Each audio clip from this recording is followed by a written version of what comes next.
undock, we can isolate the problem and solve it. Well, that was a mistake. You probably saw this. This is film out Neil's window. There's a camera there. And David Scott is going to reach up and flip the switch right now, and they're going to undock. And as soon as they did, this vehicle had to spin faster. So now we're spinning faster, and they realize their mistake, and they go, oops, my bad. So the vehicle is now rolling and spinning faster and faster. They know that this is the problem back here. It has to be one of these thrusters or more. They don't know.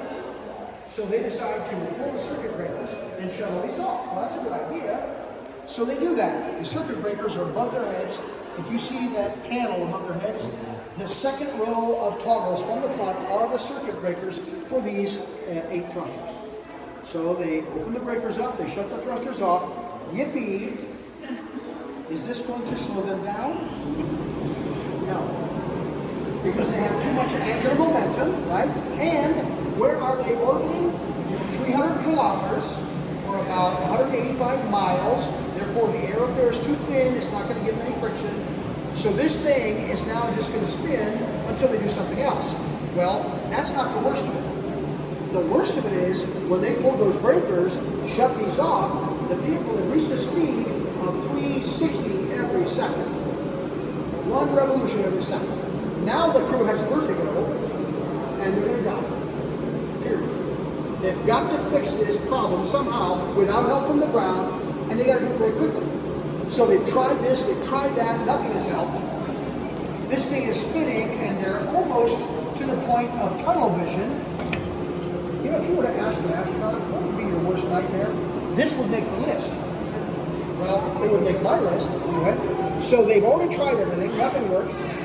They've got one option left. The option they have left is not appealing to them because they know that if they use this option, they will be forced to cut the mission short, but they won't have any practical alternative. So they have to arm this system here and burn these thrusters against the rotation to slow this thing down. Well, let's take a look at what that looked like.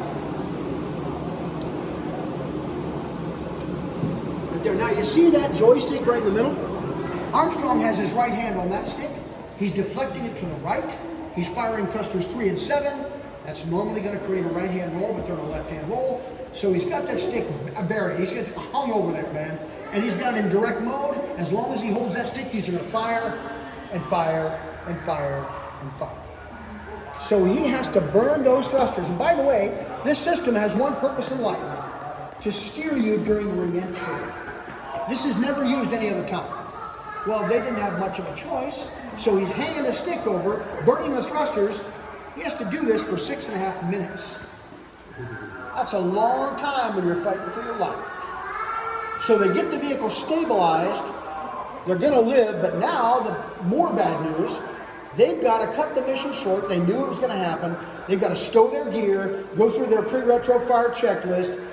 They are arranging a different location for them to splash down. Instead of 45-1, it's a 7-3. They're going to be in the Pacific, not the Atlantic, but they're going to be alive. Now, after going through all that, they're bobbing in this thing on a rough sea. So now they're seasick. Really bad. This thing is a great spacecraft. It ain't no boat. Right? It will not roll over and it will not sink. But on a rough sea, this thing's going to bob like a cork. So for 3 hours, they bob on that rough sea. The 3 Air Force guys and the crew are all really seasick. What a day, huh? So we'll show you the map and we'll show you where they landed. So are those people like on top of the sea saying they were also 3 hours? No, yeah, they were. They were on top like this? Yeah, well, it took them a little bit to jump. Here is a rocket motor.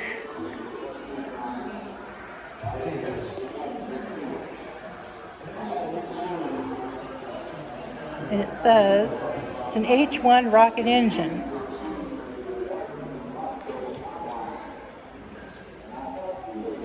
On loan from the National Air and Space Museum. Go stand next to that thing. It's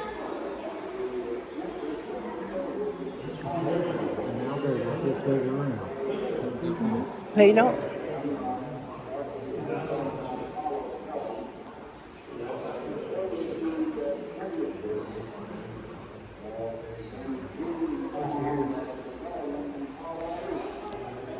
What is it?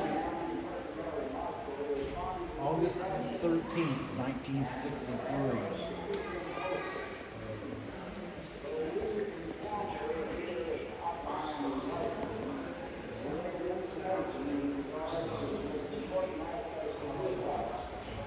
Here is a very nice scale model of a Saturn V rocket.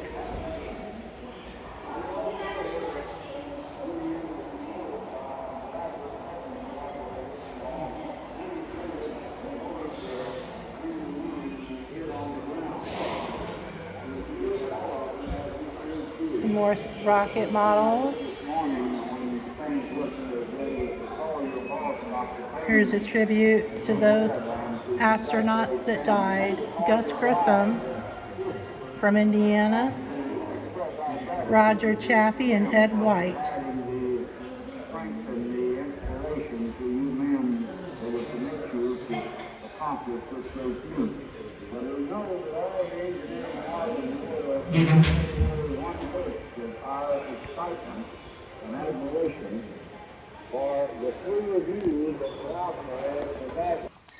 This is called the Infinity Room.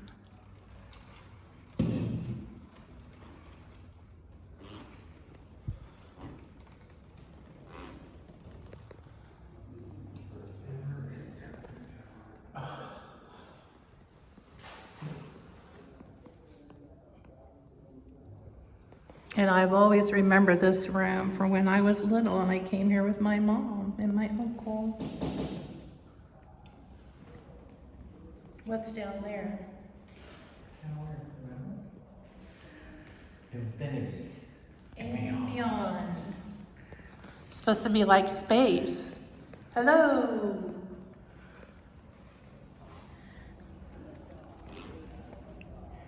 What is around the corner? It's a movie.